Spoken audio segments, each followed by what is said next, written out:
I'll just bet that you've heard that old saying before, at least once. Sticks and stones may break my bones, but words will never hurt me. Do you believe that?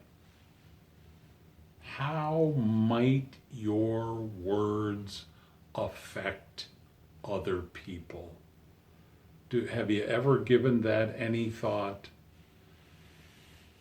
Today, we hear again that sin really is a disease, but we also hear that confession is contagious too.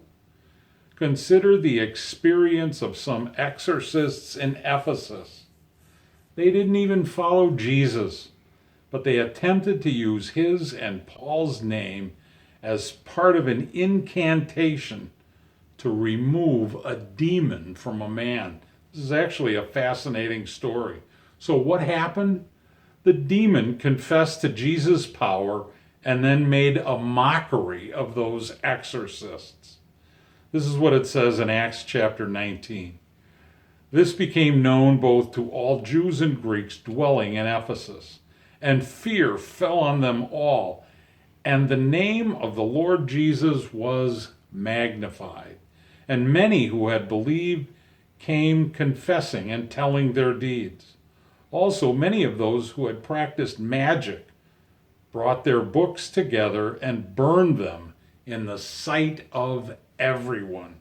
Think about this. And they counted up the value of them, and it totaled 50,000 pieces of silver.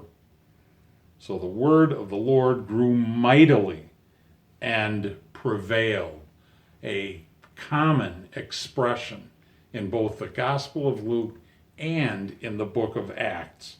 Look it up. The story is in Acts chapter 19, verses 17 through 20. What's the point here? God uses here the confession of a demon to bring about the cleansing of the Ephesian people who were blending their belief in Jesus with other pagan rituals.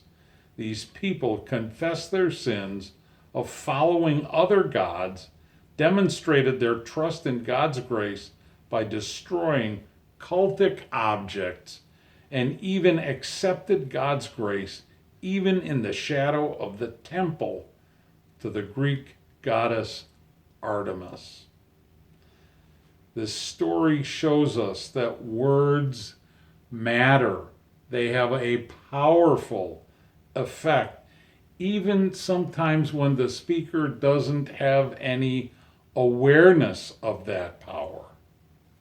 Think about a time when you were impacted by someone's words or actions, regardless of what they intended.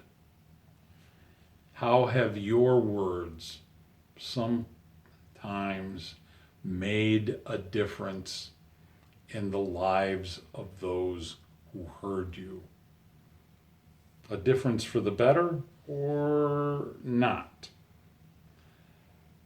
Today, the good Lord is reminding us that the same is true for confession.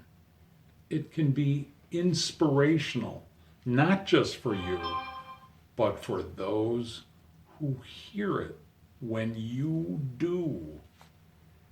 Honestly, don't you think that's what Grace to Go really is supposed to be all about?